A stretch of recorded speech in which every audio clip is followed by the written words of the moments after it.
मित्रों नमस्कार।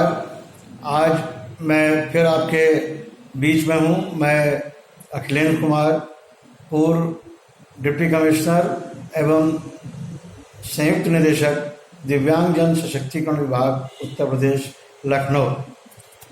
पिछले एपिसोड में मैंने आपको जो निःशक्त जन अधिकार अधिनियम 2016 और 1995 में जो मेजर अंतर थे, जो उनमें क्या अलग अलग प्राविधान किए गए हैं, नए और पुराने प्राविधानों को हमने आपसे एक चर्चा की थी। आज इस एपिसोड में मैं आपको जो नई दिव्यांगताएं 21 प्रकार की 2016 के एक्ट में विद्यमान हैं, जो बताई गई है, उनमें से 7 जो विकलांगताएं हैं वो पूर्व से ही आपको पता है, जो पहले जो पुराने एक्ट में 1995 के एक्ट में विद्यमान थी। अब जो नई 14 और 7 21 हो गई ना, तो 14 जो नई विकलांगताएं हैं, उनके पहचान, उनके लक्षण, उनके डिटेल के बारे में आम जनमानस को अभी पूरी जानकारी नहीं है। और ये जानकारी के अभाव में बहुत सारे लोग ये समझ नहीं पाते हैं कि हमारा ये जो अवस्था है, जो हमारे लक्षण हैं, वो दिव्यांगता की श्रेणी में आते हैं और हम इसके लिए जांच करा के और आवश्यक उपचार चिकित्सा कराने के उपरांत मुख्य चिकित्सा अधिकारी से इसका विकलांगता प्रमाण पत्र भी बनवा सकते हैं। तो आज हम 14 में से जो मुख्य जिनके आपने अमूमन नाम नहीं सुने होंगे, उन पे हम लोग आज चर्चा करते हैं। जो मुख्यतः जो नई दिव्यांगताएं हैं, उनमें से सबसे पहले मैं आपको जो है सिकल सेल डिजीज के बारे में बताऊंगा। जो सिकल सेल डिजीज है वो एक विकलांगता के रूप में चिन्हित की गई है नए अधिनियम में। और ये सिकल सेल डिजीज क्या है? इससे बॉडी में, आपके शरीर में रक्त अल्पता हो जाती है, रक्त की कमी होने लगती है, और यह आनुवांशिक रक्त विकार है, जो एक लाल रक्त कोशिकाओं का जो चरितार्थ होता है उसमें कमी को पैदा करता है। ये आमतौर पर बाल्यावस्था में ही उत्पन्न हो जाता है और प्रायः ऐसे लोगों जिनके वंश में पाया गया है, हेरिडिटी में पाया गया है, उनमें भी ये आ जाता है। और ख़ास तौर से जो मलेरिया वाले, जहाँ मलेरिया ज़्यादा फैलता है, उन क्षेत्रों में इसकी बहुतायत पाई गई है इस रोग की। तो खून की अत्यधिक कमी हो जाती है। इस गंभीर रोग से खून की कमी के कारण शरीर के अंग अवयव खराब होने लगते हैं। सिकल सेल अवधारणा का इस्तेमाल रोगियों में उन स्वतंत्र और गंभीर अवस्थाओं में किया जाता है जहां सिकल सेल रोग पाया जाता है। तो हम ये जो सिकल सेल है, इसमें क्या है कि रक्त में जो तमाम सारे सेल्स होते हैं, उनमें जो रक्त की कमी है, उसके कारण एक हंसिया टाइप का जो सेल बनता है, उसका आकार हंसिया टाइप का होता है, वो प्रभावित होता है। दूसरा जो विकलांगता है इस 14 में से, वो है थैलेसीमिया। थैलेसीमिया का नाम आपने सुना होगा। इसमें जो है मुख्यतः एक ये आनुवांशिक रोग है, और इस थैलेसीमिया के होने से आपने देखा होगा कई बच्चों में चेहरा सूखने लगता है, ड्राइनेस उसके चेहरे पे होती है, और हर समय कुछ बीमार टाइप का उसका चेहरा लगता है। शरीर में उसके जो है वजन बढ़ता नहीं है, जो डेवलपमेंटल जो ग्रोथ है वो कम हो जाती है। वो इसी तरीके से तमाम सारे ऐसे और लक्षण दिखाई देते हैं जिससे कि हीमोग्लोबिन की कमी हो जाती है। खून में जो हीमोग्लोबिन होता है वही बॉडी को ताकत देता है, और हीमोग्लोबिन की कमी अगर हो जाती है, वो 5 और 6 के बराबर आ जाता है। अमूमन 12, 13, 14 होना चाहिए, वो घटकर 5, 6 पे, 4 पे तक आ जाता है।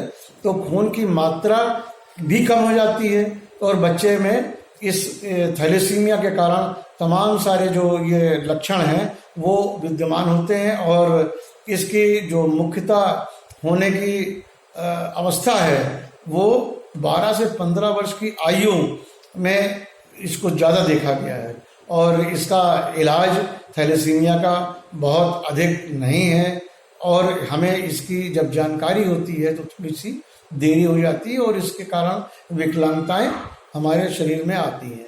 थैलेसीमिया के बाद हम जो आपने नए विकलांगताओं में नाम सुना होगा वो है हीमोफीलिया। हीमोफीलिया भी एक ऐसा लक्षण है जो हमारे शरीर में खून का जो बहता है, जो क्लॉटिंग होती है, वो हीमोफीलिया की वजह से खत्म हो जाता है, समाप्त हो जाता है।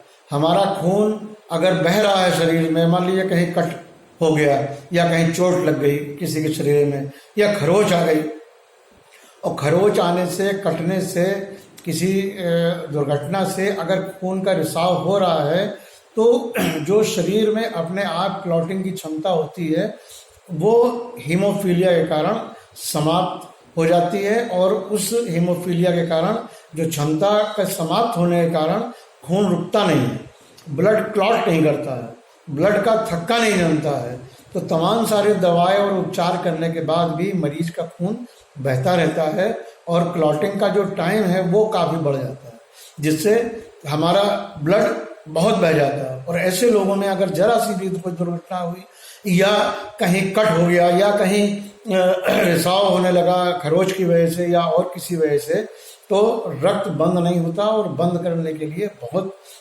समस्या सामने आती है, और पीड़ित जो रोगी है उसके लिए ये फिर समस्या है कि हम या तो उसको ब्लड चढ़वाएं, या उसके लिए ऐसी दवाइयाँ हमें तत्काल मिल जाए जो क्लॉटिंग फैक्टर बढ़ा दे ब्लड के अंदर। तो ये भी आपने हीमोफीलिया का भी नाम सुना होगा, ये भी नई विकलांगता है। और इसके बाद में आपको पार्किंसन, जो एक नई विकलांगता चिन्हित की गई है, वो पार्किंसन डिजीज होती है। पार्किंसन डिजीज में अमूमन आम तौर पर जो चर्चा है वो ये है कि हाथ पैर में कंपन होने लगता है। हाथ देखा होगा आपने बहुत सारे लोगों का ऐसे ऐसे कांपने लगता है, अगर वो लिखेंगे भी तो वो उनके हाथ यूं यूं कांपते हुए आपको दिखाई देंगे। तो हाथ पांव की जो मांसपेशियां हैं उनमें जकड़न हो जाती है, तंत्रिका तंत्र प्रणाली संबंधी कठिनाइयां हो जाती, जो हमारे बॉडी के जो तंत्र हैं, जो टिश्यूज हैं, जो हमारे नर्व्स हैं, उनमें कंपन और उनमें कमजोरी आ जाती है, तो वो अपनी जगह पे जो काम करना चाहिए उस काम को नहीं कर पाती हैं, और ना कर पाने के कारण फिर वो कंपन पूरे शरीर में भी आने लगता है। तो ये पार्किंसन डिजीज जो है वो आपको जो हमारा न्यूरोलॉजिकल जो पूरा सिस्टम है वो उसको प्रभावित करता है, और इस पर प्रभावित होने के कारण हमारे शरीर में नींद में कमी हो जाती है, वजन में कमी हो जाती है, कब्जियत रहती है, लोगों को जल्दी सांस उभरने लगती है, पेशाब करने में रुकावट आती है, चक्कर भी आते हैं, और कई बार खड़े होने पर अंधेरा छा जाता है, जोड़ों में दर्द पैदा हो जाता है। तो ये पार्किंसन डिजीज के जो मुख्य लक्षण है वो मैंने आपको बताए, और ऐसे तमाम लोगों में जब ये चीज़ें हो जाती हैं तो वो विकलांगता को डेवलप करती है, तो उनके शरीर में विकलांगता आती है, और वो इस डिजीज के कारण उनकी विकलांगता का चिन्हांकन होता है, और वो प्रमाण पत्र इसका प्राप्त कर सकते हैं। तो ये जो हमने आपको बताया, ये एक तरीके से 4 प्रकार की विकलांगताएं हमने आपसे आज डिस्कस की। इसके साथ ही एक नई आपने और सुनी होगी विकलांगता, वो है मल्टीपल स्क्लेरोसिस। मल्टीपल स्क्लेरोसिस जिसको MS भी कहते हैं, इसके जो मुख्य लक्षण है वो हमारे जो शरीर की तंत्रिका है, जो हमारे सर से और पूरे रीढ़ की हड्डी होते हुए जो तंत्रिका बनी हुई है वो प्रभावित होती है, और इसके रोग के लक्षण ऐसे होते हैं कि आपको मांसपेशी में कमजोरी महसूस होने लगती है, मांसपेशी में ऐंठन या चलने फिरने में कठिनाई होने लगती है, भाषा में कठिनाई होने लगती है, बोलने में भाषा बिगड़ जाती है, और तमाम सारी नेत्र संबंधी भी कई बार होती है, और थकान अमूमन शरीर में बनी रहती है। तो ये मल्टीपल स्क्लेरोसिस तंत्रिका संबंधी जो रोग है उससे तमाम सारी जो हमारी सुषुम्ना नाड़ी है उसका मस्तिष्क और सुषुम्ना नाड़ी का जो तंत्र है वो आपस में एक दूसरे से जो उनको आपस में जो एक इशारे से या उनकी जो एक बात करने की जो वो क्वालिटी होती है वो खत्म हो जाती है। मतलब मस्तिष्क जब उसको कोई संदेश या संकेत भेजता है तो वो तंत्रिका उसको ग्रैस्प नहीं कर पाती, उसको ग्रहण नहीं कर पाती। मतलब दोनों का सामंजस्य जब नहीं बनता है मस्तिष्क का और तंत्रिका का, तो फिर ये मल्टीपल स्क्लेरोसिस से तमाम सारे शरीर में हमारे प्रभावित चीज़ों को देखा गया है, जिसमें लोगों को दौरे भी पड़ जाते हैं और दौरे पड़ जाने से तमाम सारी उनके पूरे बॉडी की चीज़ों को एक प्रभावी असर पड़ता है और बॉडी जो है हमारी कमज़ोर पड़ने लगती है। तो ये जो मुख्यतः हमने आज आपको 14 में से 5 ऐसी जो विकलांगताएं हैं जिनके आपने नाम अभी तक नहीं सुने होंगे और सुने भी होंगे, तो उनके संबंध में बहुत जानकारी हमारे जनमानस में नहीं है, ताकि हम ऐसे लक्षणों को जल्दी पहचान सकें और पहचानने के उपरांत उसका उपचार जल्द से जल्द कराकर हम अगर विकलांगता हो गई है तो उसका हम विकलांगता सर्टिफिकेट भी ले सकते हैं। तो ये मित्रों एक ऐसी जानकारी हमने आज आपके बीच में चर्चा की है। इसके बाद हम जो और 14 में से जो विकलांगताएं हैं, जैसे स्पेसिफिक लर्निंग डिसेबिलिटी है, मतलब बच्चे के अंदर एक ऐसा विकार पैदा होता है कि वो पढ़ने में उसके जो समस्या आती है, ऐसा नहीं कि वो कमजोर है दिमाग से, परंतु कुछ ऐसे लक्षण होते हैं कि वो उसको लर्निंग में डिसेबिलिटी पैदा हो जाती है। मतलब अगर वो सवाल लगा रहा है तो सवाल में उसको 9 × 3 27 लिखना है, तो वो हो सकता है 72 लिख जाए। इसी तरीके से डिसलेक्सिया का आपने देखा होगा कि उसमें उच्चारण दोष हो जाता है, स्वराघात होता है और इस जो अपनी बोली होती है उसकी बोली से थोड़ा सा डिफरेंट हो जाता है। वो बोलता कुछ है और मतलब बोलना कुछ चाहता है और उसके मुंह से निकलता कुछ है। इसी प्रकार से डिसकैलकुलिया में कैलकुलेशन, जैसे मैंने आपको ना सवाल लगा रहा है बच्चा या कोई चीजें लिख रहा है या बना रहा है, तो डिसग्राफिया बोलते हैं उसको, हाइपरलेक्सिया बोलते हैं इसको। तो उसको CMS स्कूल का नाम अगर लिखना है तो वो समझ रहा है कि मैं CMS लिख रहा हूं, परंतु एक्चुअल में वो MSc लिख रहा होगा। तो ये एक सामान्य सी बात है, इसमें हमको बच्चे को डांटना फटकारना भी नहीं चाहिए। डिसलेक्सिया आपने देखा होगा, तमाम उसके ऊपर डिसलेक्सिया पर फिल्म भी आ चुकी है, फिल्म भी बन चुकी है तारे जमीन पर। तो ये एक बच्चों में सामान्य प्रकृति होती है और एक एज के बाद धीरे धीरे ये समाप्त भी हो जाती है। ऐसे बच्चों में ये नहीं है कि वो बीमार हैं और ठीक नहीं हो सकते और या इसके अंदर बहुत बौद्धिक क्षमता नहीं है, ऐसा कुछ नहीं है, परंतु हमें उसको प्रैक्टिस से कराना पड़ेगा। उसको जो